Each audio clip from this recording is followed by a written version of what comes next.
Okay, welcome students to class 11।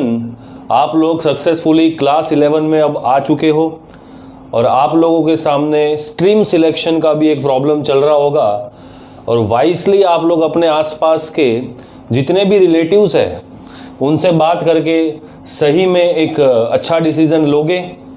मैं start करता हूँ मेरे इंट्रोडक्शन से। तो मेरा नाम है गगन भाटिया और पिछले 10 सालों से मैं फ़िज़िक्स पढ़ा रहा हूँ और केंद्रीय विद्यालय के बहुत सारे बच्चे, इंग्लिश मीडियम के जो गांधीनगर के और स्कूलों के बच्चे हैं उनकी भी स्टडी मैं करवा रहा हूँ। तो मैं आपका फ़िज़िक्स ट्यूटर रहूँगा। फ़िज़िक्स कंटिन्यू करेंगे हम आपके साथ। थोड़ा कैमरा का क्या एक्चुअली यहाँ पे देखूंगा तो आई कांटेक्ट होगा और थोड़ा सा यहाँ देखूंगा तो आई कांटेक्ट से हटेगा।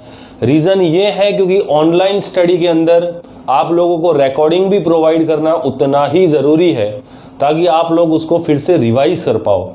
क्योंकि फिजिकल सामने आमने सामने बैठ के स्टडी जो करनी होती है वो तो बात ही अलग होती है।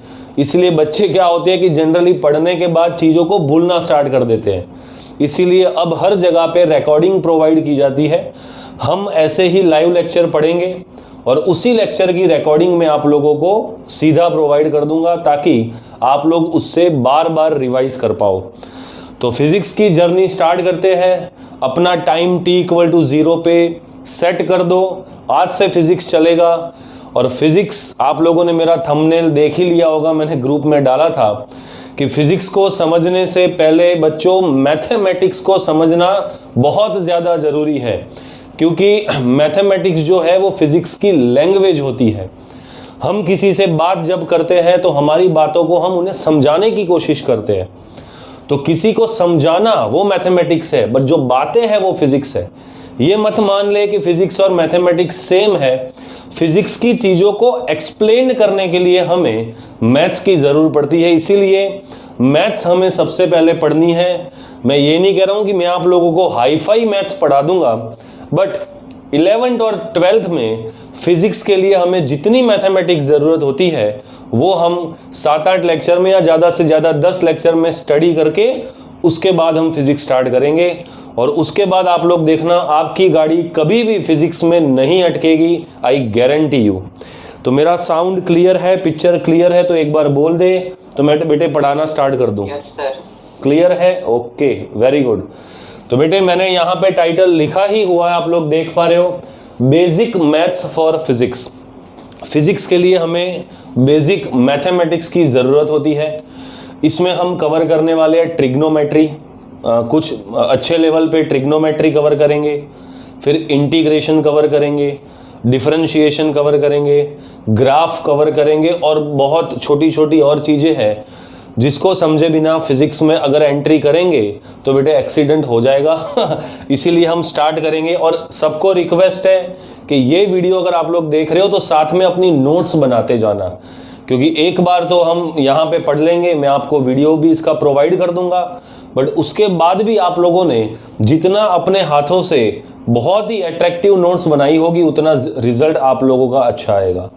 एक और चीज़ मुझे आज तक नहीं समझ में आती कि क्लास 11 में जब बच्चे आते हैं और जब साइंस स्ट्रीम को चूज़ करते हैं तब उनके माइंड में साइंस को लेके वही इमेज होती है कि भाई क्लास 10 में हमने जितना पढ़ा उतना ही टाइम हम अगर 11th में देंगे तो हमारा बेड़ा पार हो जाएगा। बेड़ा पार नहीं होगा, बेड़ा गर्क हो जाएगा आप लोगों का। क्योंकि मेरा एक्सपीरियंस ये कह रहा है कि क्लास 10 की साइंस की बुक में जितनी फिजिक्स थी, क्लास 10 की साइंस की बुक में जितनी फिजिक्स थी उतना तो क्लास 11th के फिजिक्स का एक चैप्टर होता है। सुनना मेरे वर्ड्स, अगर समझ में आता है तो क्लास 10 की पूरी फिजिक्स क्लास 11th का एक चैप्टर होता है और वो चैप्टर है रोटेशनल मोशन। मैं आप लोगों को फ्यूचर में अगर आप मुझसे कंटिन्यू करते हो तो मैं आप लोगों को ज़रूर वो पढ़ाऊंगा। Rotational motion is equal to class 10 के साइंस की पूरी फिजिक्स। समझ लेना अब आपको कितने घंटे पढ़ना है, कितनी मेहनत करनी है। और पेशेंसफुली अगर टीचर के साथ साथ चलोगे, टिचर का हाथ पकड़ के चलोगे तो भाई आप लोग अच्छा स्कोर कर लोगे, मैं श्योर हूँ उस चीज़ पे। तो स्टार्ट करते हैं बेटे बेसिक मैथ्स फॉर फिजिक्स। तो इसमें हमें सबसे पहले स्टार्ट करना होता है कुछ एंगल से। तो आप लोग मुझे बताओ व्हाट इज एंगल।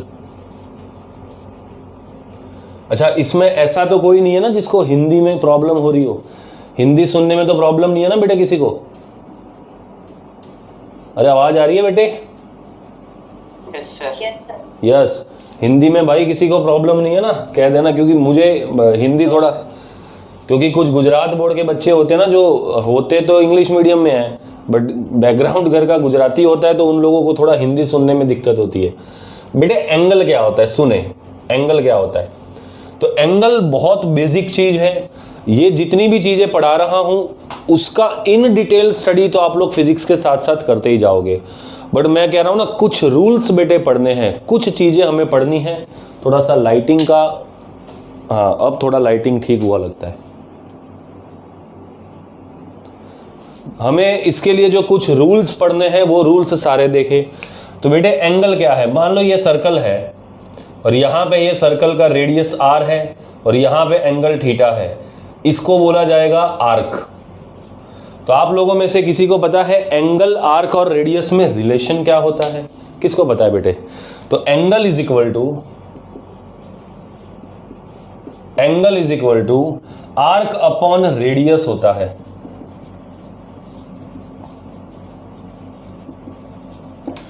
मैं जो मैथमेटिक्स पढ़ा रहा हूं उससे ये ना समझे कि ये मैथमेटिक्स हमारी पूरी कवर हो रही है। जो बच्चे 11th 12th मैथ्स में जाएंगे वो तो पढ़ेंगे ही पढ़ेंगे, बट जो बायोलॉजी स्ट्रीम चूज करते हैं उन लोगों को मैथमेटिक्स का टच बिल्कुल हट जाता है। यानी सारे बच्चे जो फिजिक्स पढ़ने वाले हैं उनको ये बेसिक मैथ्स आनी चाहिए। तो बेटे एंगल क्या होता है? Angle is equal to arc upon radius. अब फिजिक्स के अंदर इस एंगल की बहुत बड़ी कहानी है। आप लोग समझ पाओगे कि physics is all about mathematics. Physics में ये एंगल जब स्मॉल होता है तब हमें कुछ अप्रोक्सीमेशन से काम करना होता है। तो अब हम सीखेंगे अगर ये एंगल स्मॉल है तो हमें क्या करना चाहिए। तो टॉपिक हम लगाना है, उससे पहले एंगल। तो एंगल आप लोग क्लास 10 में डिग्री में मेजर करते थे। डिग्री एंगल आप कौन से यूनिट में मेजर करते थे? डिग्री में। 10 degree, 30 degree, 60 degree, 90 degree. But आप लोगों को पता होना चाहिए, अभी आप लोगों की केमिस्ट्री की भी क्लास चल रही होगी, उसमें आप लोगों को डिफरेंट एसआई यूनिट्स पढ़ाए जाते हैं। तो अब हम सारी फिजिक्स एसआई सिस्टम में पढ़ने वाले हैं। और एसआई सिस्टम के अंदर बच्चों, एसआई सिस्टम के अंदर एंगल का जो यूनिट होता है वो कौन सा होता है? रेडियन। क्या आप लोगों ने ये पहले कभी सुना है बेटे? रेडियन सुना है आप लोगों ने? बोलो यस। तो एसआई सिस्टम में एंगल अब रेडियन में मेजर करेंगे। अब तक आप लोग डिग्री में मेजर करते थे, हम मेजर करने वाले हैं उसको रेडियन के अंदर। तो इन एसआई सिस्टम, साथ में लिखते जाना बेटे, in SI system the unit of angle will be radian. यानी पूरी फिजिक्स के अंदर जहां जहां एंगल का काम आएगा वहां वहां हम उसको रेडियन में मेजर करते हुए चलेंगे। अच्छा, आप लोगों में से कितनों को डिग्री में से रेडियन में कन्वर्ट करना आता है? Tell me how to convert degree into radian. किसी को नॉलेज है? नहीं है, नहीं है। अच्छा है, पता है आप लोगों को? नहीं पता तो लिखो बेटे, मैं सिखाता हूं। Convert degree into radian. हालांकि इन सारी चीजों की इन डेप्थ स्टडी फिजिक्स के साथ साथ ही होती जाएगी। जैसे ही मैं फिजिक्स का सेकंड चैप्टर स्टार्ट करूंगा आप लोगों को सारी चीजें वहां पे पता चलती जाएगी। तो यहां पे देखो कैसे कन्वर्ट करना है। जैसे आप लोगों के पास है 5 डिग्री। ये डिग्री तो आप लोगों ने सुना ही होगा, आप लोग क्लास 10 के अंदर sine 30 degree, sine 45 degree, sine 60 degree. तो बेटे जब ये डिग्री को रेडियन में कन्वर्ट करना हो तो हम उसको पाई बाय 180 से मल्टीप्लाई कर देते हैं, तो वो किस में कन्वर्ट हो जाता है? रेडियन के अंदर। उसको क्यों कन्वर्ट किया जाता है, उसके पीछे क्या रिलेशन है, क्या उसके पीछे मैथमेटिक्स है, वो तो हम क्लास 11th के सेकंड चैप्टर में ही पढ़ लेंगे।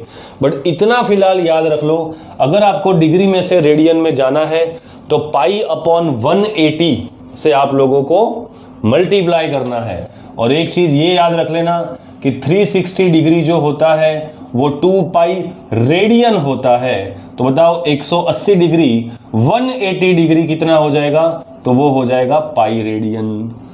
तो 360 डिग्री 2 पाई रेडियन बोलते हैं और 180 डिग्री को बेटे पाई रेडियन बोला जाता है। तो यहां पे आप लोग क्लियर देख पा रहे हो कि 180 डिग्री अगर पाई रेडियन है तो बताओ 1 डिग्री कितनी हो जाएगी, 1 डिग्री हो जाएगी पाई अपॉन 180 रेडियन। इतना तो आप लोगों को मैथमेटिक्स आता ही होगा।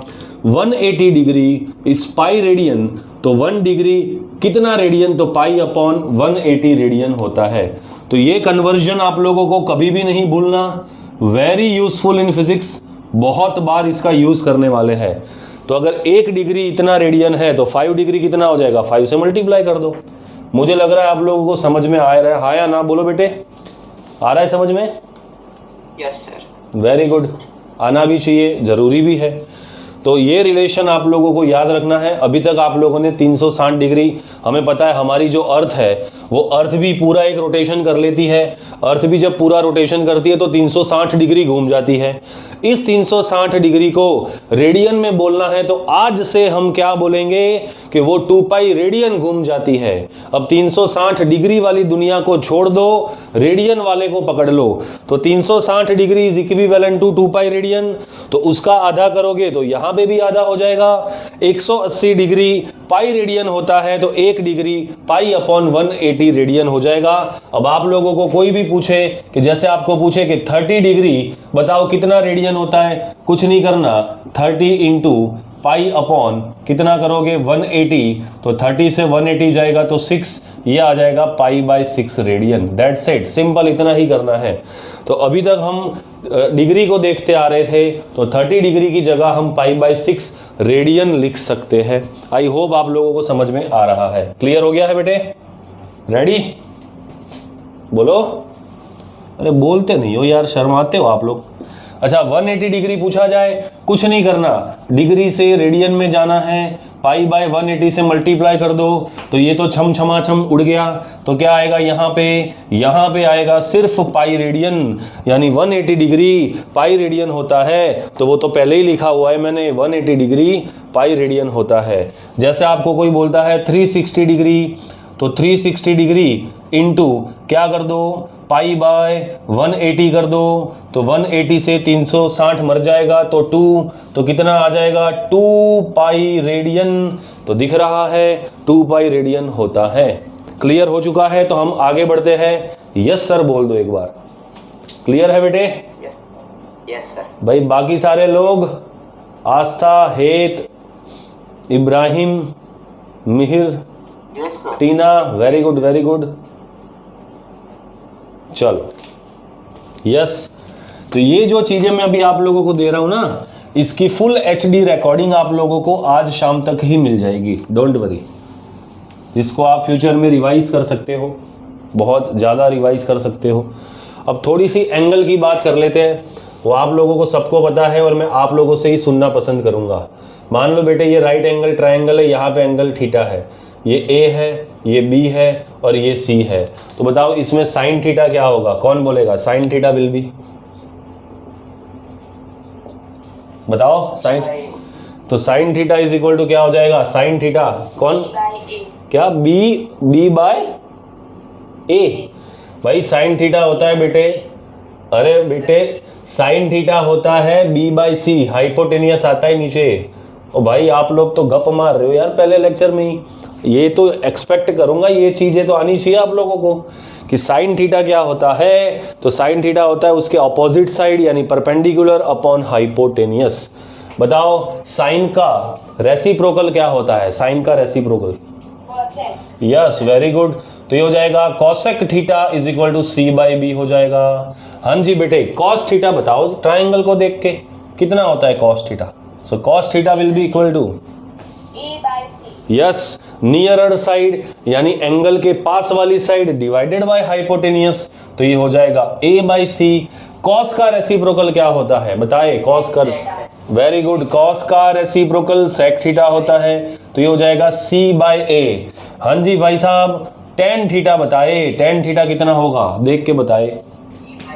यस, परपेंडिकुलर अपॉन बेस, तो ये हो जाएगा B बाई A। टेन का रेसिप्रोकल क्या होता है? कॉट थीटा, तो ये हो जाएगा बेटे a बाई बी। यानी कि ये फालतू सी चीज़ें जो है वो आप लोगों को पता है, ये मान के मैं चल रहा हूँ कि आप लोगों का ये क्लियर है। और आप लोगों को कितनी वैल्यू आती है वो भी मैं बोल देता हूँ, 0, 30, 60, 45 बीच में आ गया, 0, 30, 45, 60 और 90। आप लोगों को यहाँ तक आता है। मैं आप लोगों को सिखाऊंगा साइन 1000 डिग्री क्या होता है, साइन 5000 डिग्री क्या होता है, साइन 300 डिग्री क्या होता है। सर ऐसी ऐसी डिग्री भी फिजिक्स में यूज़ करनी है हमें, बिल्कुल करनी है। 120 डिग्री पूछी जाएगी, 300 डिग्री का हम काम लेते हैं। बहुत सारी चीज़ें हमें फिजिक्स में यूज़ करनी है। उसका एक सेपरेट हम ये मैथमेटिकल टूल बनाएंगे, उसके अंदर मैं आपको सारी वैल्यू एक ही लेक्चर में आप लोगों को मास्टर बना दूंगा। कैसे सीखनी होती है, कोई भी वैल्यू आप लोग 90 तक जानते हो, आप कोई भी वैल्यू का आंसर देते हो जाओगे। 4-5 दिन वेट करो, 4-5 दिन के बाद वो लेक्चर भी आ जाएगा। क्लियर हो गया बेटे? तो आगे बढ़े, बताओ। यस। अब आया वो टॉपिक जिसका हमें इंतजार था। सर किसका इंतजार था? जो फिजिक्स में एक्सटेंसिवली यूज होता है, मैक्सिमम चैप्टर में यूज होता है, जिसके बिना फिजिक्स पढ़ना पॉसिबल ही नहीं है। टॉपिक लगा लो, स्मॉल एंगल अप्रोक्सीमेशन। लिखो बेटे, स्मॉल एंगल अप्रोक्सीमेशन।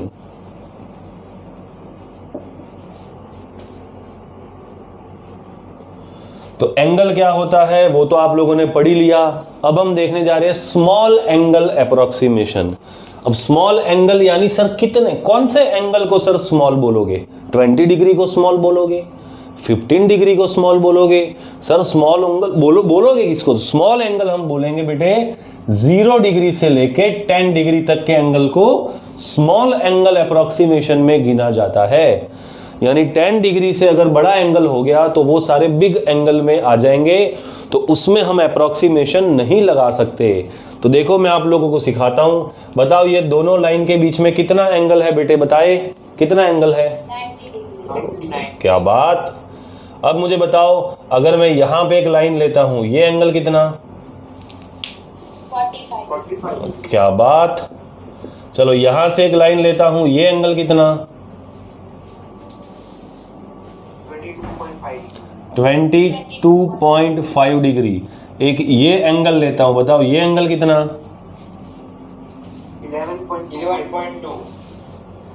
11.2 समथिंग। अगर ये लाइन लेता हूं, ये एंगल कितना? तो उससे भी हाफ हो जाएगा। यानी 11 डिग्री तक ये है, ये 11 डिग्री तक है, तब तक ये अप्रोक्सीमेशन नहीं लगेगा। कब लगाना है? जब 11 के बाद 10 और उससे जब छोटे एंगल पे जब हम चले जाए, तब जाके हमें ये स्मॉल एंगल अप्रोक्सीमेशन लगाना होता है। पूरे फिजिक्स का ब्रह्मास्त्र है। पूरे फिजिक्स में 11 से लेके 12 तक के सारे चैप्टर में इसका बहुत ज्यादा यूज किया जाता है। तो स्मॉल एंगल अप्रोक्सीमेशन स्टार्ट करते हैं। नोट कर लो, दिमाग के घोड़े दौड़ाने हैं तो दौड़ा दो। 0 से 10 डिग्री के बीच में दिखे तो ही अप्रोक्सीमेशन लगाना। सर पहले सिखा तो दो, सिखा रहा हूं बट पहले ये बताना जरूरी है, 0 से 10 डिग्री के बीच में ही लगेगा। चलो स्टार्ट करते हैं। ये चीज हटा देते हैं, थोड़ा सा साफ कर लेते हैं इसको। ओके चलो, अभी मैंने आप लोगों को एक चीज सिखाई, देखते हैं कितनों को याद है, और याद होना जरूरी भी है। ये वाली चीज, अगर मैं बोलूं यहां पे ये एंगल थीटा है, यहां पे कुछ नाम दे देता हूं O, ये नाम दे देता हूं A, और ये नाम दे देता हूं मैं B, तो मुझे बताओ क्या O से B और O से A दोनों रेडियस का काम करेंगे? बिल्कुल काम करेंगे सर, क्योंकि हम तो क्या कर रहे हैं, हम तो सर्कल का एक छोटा सा पार्ट उठा रहे हैं। इतना सा देख लो, हमने इतना सा पार्ट उठाया है, वही है इधर। तो ये भी रेडियस, ये भी रेडियस, ये भी रेडियस, ये भी रेडियस, और रेडियस की लेंथ तो सेम होती है। बताओ क्या होता है एंगल? मैंने अभी सिखाया। बताओ angle is equal to AB by OB। फिर से बोलो, AB बाय OB। AB, ये AB arc divided by OB या OA? OB या OA? बोलो सर, OB आएगा कि OA आएगा? तो भाई दोनों रेडियस तो सेम ही है, OB डालो या OA डालो, क्या फर्क पड़ने वाला है? यानी कुछ भी आ सकता है, या तो OB ले लो या तो OA ले लो, क्योंकि ये दोनों रेडियस का ही तो काम कर रहे हैं बेटे। मुझे लग रहा है समझ में आया समझ में? बोलो यस। अब देखना, सब लोग देखते जाना, यहां से एक परपेंडिकुलर ड्रॉप कर रहा हूं, यहां पे एक परपेंडिकुलर ड्रॉप कर दिया, ये वाला। अब मुझे बताओ, क्या बीच में एक ब्यूटीफुल सा राइट एंगल ट्रायंगल दिख रहा है? बिल्कुल दिख रहा है सर। तो लगाओ उसमें साइन थीटा कितना होगा, बताए। Sine theta is equal to, अभी सिखाया मैंने, कितना होगा साइन थीटा? अगर इसका नाम मैं C दे दूं तो साइन थीटा हो जाएगा अपना अपोजिट साइड कितनी है, AC बाय OC। OC नहीं आएगा यार गोली मार दो आप लोग मुझे, पहले ही लेक्चर में उड़ा दो। अगर ये थीटा है, ये हो गया AC, तो हाइपोटेनियस का काम OC थोड़ी ना करेगा, हाइपोटेनियस का काम कौन करेगा? OA करेगा। अरे चमका नहीं चमका आप लोगों को, समझ में आया? यार जरूरी है भाई, जरूरी है। अब समझे नहीं तो कब समझोगे? तो देखो यहां पे आप लोगों ने आर्क कंसीडर किया तो ये फॉर्मूला, परपेंडिकुलर ड्रॉप करके साइन थीटा लगाया तो ये फॉर्मूला। अब मैं क्या करता हूं, इस एंगल को छोटा करता हूं, छोटू एंगल बनाते हैं उसको, छोटू एंगल। ये देखो मैंने छोटू एंगल बना दिया, ये एंगल मैंने छोटा कर दिया। सर कितना छोटा? तो 0 से 10 डिग्री के बीच में मैं उसको लेके आया। अब मैं क्या करता हूं, यहां से एक परपेंडिकुलर ड्रॉप करता हूं यहां सामने। अभी थोड़ा सा और अच्छे से ड्रॉ करते हैं, थोड़ा सा बड़ा ड्रॉ करता हूं इधर, ये ऐसे करके, ये एंगल हो गया अपना थीटा। अब मैंने यहां से एक परपेंडिकुलर सामने ड्रॉप कर दिया। अब देखो O, ये हो गया A, ये हो गया B, और उसके बिल्कुल साइड में C। B और C जैसे एक ही जगह पे आ गए ना, ये वाला गैप कम हो गया। तो जैसे एंगल कम करने पे B और C के बीच का जो गैप है वो कम हो गया। अब मुझे बताओ बेटे, अब एंगल कितना है? बोलो बोलो बोलो, एंगल कितना है?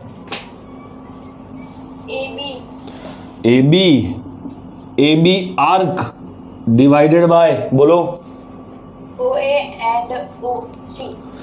OB ले लो या OA ले लो, क्या फर्क पड़ेगा? ये भी तो रेडियस है, ये भी तो रेडियस है। या तो ले लो OB या तो ले लो OA। यानी कि क्या पता चला, एंगल बड़ा हो या एंगल छोटा हो, एंगल सेम ही होते हैं। देख लो, एंगल सेम ही होते हैं, एंगल सेम होते हैं। अब इसमें साइन थीटा लगाओ बेटे, अब इसमें साइन थीटा लगाओ, ईमानदारी से बोलना, sine theta is equal to कितना है? बोलो। AC upon OA। अच्छा, AC अपॉन, वेरी गुड, बोलो बोलो, AC अपॉन OA। क्या मैं इसको AB अपॉन OA लिख सकता हूं? क्योंकि B और C बहुत ज्यादा पास आ गए हैं, और ये वाली स्ट्रेट लाइन और ये कर्व्ड लाइन भी बिल्कुल पास है। यानी अब आप AB और AC को सेम ले सकते हो। बड़े बड़े अक्षरों में नोट कर लेना। तो जब एंगल छोटा हो जाए तो आर्क और परपेंडिकुलर लाइन को सेम मान सकते हैं। जिस लैंग्वेज में लिखना है तो लिख लेना, फिर से कह रहा हूं, जब एंगल छोटा हो जाए तो आर्क और परपेंडिकुलर लाइन को सेम मान सकते हैं, पर जब एंगल बड़ा हो तब आर्क अलग होती है, परपेंडिकुलर अलग होता है, क्योंकि दोनों के बीच में काफी मोटा गैप होता है। मुझे लग रहा है समझ में आ गया। आया समझ में? बोलो यस, आ गया। अब देखो, अब दिमाग के घोड़े दौड़ाओ, तिगड़िक तिगड़िक, क्यों दौड़ाओ? अब देखो, इसको कहीं देखा हुआ लगता है क्या? मैंने तुम्हें कहीं देखा है? यस, इधर देखा है, देख लो, देख लो। देख लो, ये ए बी, ये रहा ए बी, यहाँ पे है ओ ए, यहाँ पे भी है ओ ए, यानी कि यहाँ साइन थीटा और यहाँ थीटा सेम हो गया। तो सर क्या सिखाया आपने? मैंने ये सिखाया फॉर स्मॉल एंगल। बताओ क्या सीखा? For small angle sine theta को क्या ले सकते हैं? बताओ, for small angle sine theta को क्या ले सकते हैं? एंगल थीटा ले सकते हैं। ये थीटा ही तो है बेटे, ये क्या है? ये थीटा है। यानी जब एंगल छोटा हो जाता है तो साइन थीटा को हम अप्रोक्सीमेटली थीटा के बराबर ले सकते हैं। और ये रहा पूरी फिजिक्स का ब्रह्मास्त्र, बिल्कुल भूलना नहीं है। यानी साइन थीटा को हम थीटा कब लेंगे? जब थीटा छोटा हो। कितना छोटा हो? 0 से 10 डिग्री के बीच में हो, तब लेना है, वरना नहीं लेना है। बोलो हाँ या ना, समझे कि नहीं समझे आप लोग? क्लियर है? Yes sir. भाई अगर इसको लगा डाला तो लाइफ जिंगा लाला, वरना उलाला, समझना, उड़ गए। अगर ये नहीं आया तो कुछ नहीं आया। ये थोड़ा सा ब्लर क्यों हो रहा है? हाँ अब क्लियर हुआ। अच्छा, अब एक्सपोजर लॉक भी कर दिया मैंने, तो आप लोगों को और मजा आएगी। अब स्क्रीन आगे पीछे नहीं जाएगी। अच्छा, अब मुझे एक चीज़ बताओ, बतानी आप लोगों को है, मैं आप लोगों की कोई हेल्प नहीं करूंगा। इसी के अंदर कॉस थीटा लगा के दो, तो कॉस थीटा किसका हो, कितना होगा? बोलो, cos theta is equal to, बोलो कॉस थीटा कितना होगा इसमें? कॉस थीटा क्या होगा? ओ, बोलो बोलो बोलो, गलत तो बी लो या सी लो, एक ही जगह पे है, ओ बी अपॉन ओ ए। तो भाई ओ बी तो रेडियस है, ओ ए भी रेडियस है, और रेडियस तो सेम लेंथ की होती है। तो ये तो छम छमा छम उड़ गया, यानी कितना आ गया? 1। तो क्या सीखे? यहां पे लिखो, for small angle sine theta तो थीटा होता है, बट कॉस थीटा की वैल्यू बेटे कितनी हो जाती है? 1 हो जाती है। कितनी हो जाती है? 1 हो जाती है। देख लो, कॉस थीटा 1 हो जाता है। तो आज से आप लोग हाथ में माला ले लो और उसको जपना स्टार्ट कर दो। साइन थीटा छोटा है तो थीटा बोलेंगे, कॉस थीटा छोटा है तो 1 बोलेंगे। तो साइन थीटा हो जाएगा थीटा, कॉस थीटा हो जाएगा 1। That's it. अरे चमका नहीं चमका आप लोगों को? क्लियर है बेटे? Yes sir. क्या बात, जरूरी है यार समझना। अच्छा अब मुझे बता दो टेन थीटा का क्या हाल है? उसको क्यों भूल जाऊं मैं? टेन थीटा, तो टेन थीटा क्या होता है? Sine theta divided by cos theta. Sine theta ने बोला मैं छोटा हूं तो थीटा बन जाता हूं, कॉस थीटा ने बोला मैं छोटा हूं तो 1 बन जाता हूं, तो टेन थीटा ने भी बोला मैं भी क्या बन जाता हूं? थीटा। तो यहां पे एक और मेंबर ऐड कर दो फैमिली में कि टेन थीटा भी अगर छोटा होगा तो उसको थीटा लेंगे। तो साइन थीटा हो गया थीटा, कॉस थीटा हो गया 1, टेन थीटा हो गया थीटा। छाप लो इसे, छाप लो अपनी कॉपी में। क्लियर? आया समझ में? यार मुझे यस सर। मैं मेरी एक बात बता दूं, मुझे ना थोड़ा सा बहुत शांत क्लास हो ना, वो ज़्यादा पसंद नहीं है यार। देखो सिंसियरिटी दिल में होनी चाहिए। ऐसा नहीं है कि टीचर के सामने चुपचाप बैठे रहो, टीचर स्ट्रिक्ट है, कुछ भी नहीं बोलना, पिन ड्रॉप साइलेंस होना चाहिए। वो क्लास में मज़ा ही नहीं आती यार। थोड़ा इंटरेक्ट करो, बोलो कुछ तो मज़ा आएगा सीखने में, वरना बोरिंग लगेगा आप लोगों को बेटे। और अपनी क्लास तो ऐसी होती है, थोड़ी सी पढ़ाई भी होती है, एंटरटेनमेंट भी होता है। पढ़ाई तो ऐसी होनी चाहिए यार, वरना ऑनलाइन जमाना है, सो जाओगे घर पे एसी में। आई होप आप लोगों को मैं पढ़ा रहा हूं वो समझ में आ रहा है बेटे, आ रहा है समझ में? बस यही तो चाहिए, और क्या होता है यार, पैसा वसूल होना चाहिए। देखो चलो अब आप लोग मुझे बताना, ठीक है, ईमानदारी से बताना। चलो आप लोगों को पहला ही सवाल कर रहा हूं, बताओ साइन 80 डिग्री कितना होता है?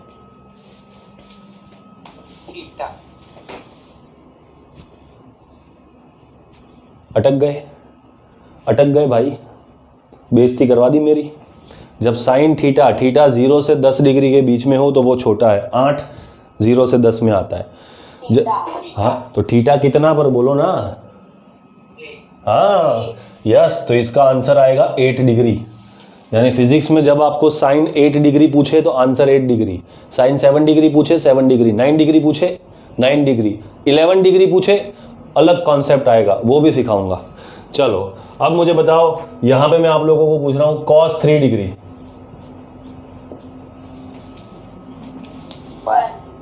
यस, अगर cos थीटा छोटा है तो वो 1 आता है। चलो tan 2 डिग्री। 2 डिग्री। हाँ, क्या बात है यार, आप लोगों ने तो छक्का मार दिया। यानी आप लोगों को फिजिक्स में स्मॉल एंगल अप्रोक्सीमेशन क्यों लिया जाता है ये कोई नहीं सिखाएगा, इसकी मैं गारंटी दे रहा हूँ। बस ये बोल देंगे कि एंगल छोटा हो तो साइन थीटा को थीटा ले लो, कॉस को 1 ले लो, टेन को थीटा ले लो। मैंने आपको पूरा आर्क और परपेंडिकुलर की हेल्प से सिखाया कि भाई ऐसे ऐसे करके इस रीज़न की वजह से हमें ये करना होता है। चलो क्लियर हो चुका है? बिल्कुल हो चुका है सर, टनाटन हो गया। अब हम नया सीखते हैं, लगाओ टॉपिक। टॉपिक का नाम है साइन रूल। साइन रूल लगा दो, साइन रूल। अच्छा, लिख रहे हो कि सिर्फ बैठे हो, वो बताओ, लिख रहे हो कि बैठे हो? लिख रहे हैं सर। हाँ, जरूरी है, लिखना तो पड़ेगा। साइन रूल हमें सीखना है। साइन रूल, साइन रूल का जब हम लॉज ऑफ मोशन पढ़ेंगे, न्यूटन का नाम तो आप लोगों ने सुना ही होगा, सर आइजैक न्यूटन, जिन्होंने मोशन के लॉज दिए थे। तो लॉज ऑफ मोशन में इस साइन रूल की भयंकर हमें इंपॉर्टेंस देने वाला है। ये साइन रूल क्या बोलता है देखो, प्रूफ हमारे किसी काम का नहीं है, हमें सिर्फ उसका रूल सीखना है। जैसे मैं आपको बोलूं, ये देखो यहाँ पे मान लो बेटे ये वाला एंगल है अल्फा, यहाँ पे अल्फा एंगल है, और उसके सामने वाली जो साइड है उसकी लेंथ ए है। ये एंगल है बीटा, उसके सामने वाली साइड की लेंथ बी है। ये है गैमा, अल्फा बीटा गैमा, उसके सामने वाली साइड की लेंथ सी है। तो साइन रूल हमें ये बोलता है कि साइन अल्फा डिवाइडेड बाय उसके सामने वाली length, okay, sign beta divided by उसके सामने वाली लेंथ, बिल्कुल बढ़िया, साइन गैमा डिवाइडेड बाय उसके सामने वाली लेंथ, बिल्कुल बढ़िया। ये होता है अपना साइन रूल। ये साइन रूल होता है जिसको आपको फिंगर टिप्स पे रखना है, बहुत ज़्यादा यूज़ फिजिक्स में करेंगे और बहुत काम की चीज़ है। करना कुछ नहीं है, जिस एंगल के साथ साइन लगाओ उसके नीचे उसके सामने वाली साइड रखनी है। यहाँ साइन लगाते हो तो उसके नीचे बी आएगा, यहाँ साइन लगाते हो तो उसके सामने सी आएगा। चलो इसका एक छोटा सा एग्जाम्पल दूं मैं आप लोगों को, छोटा सा। हालांकि आप लोग अभी इतने कैपेबल नहीं हो कि इसको सॉल्व कर पाओ। मान लो यहाँ पे एंगल है 120 डिग्री। अच्छा इतना तो बताओ, तीनों का सम कितना होता है एंगल में? 3 180। यस, मान लो ये 120 है, ये 30 है,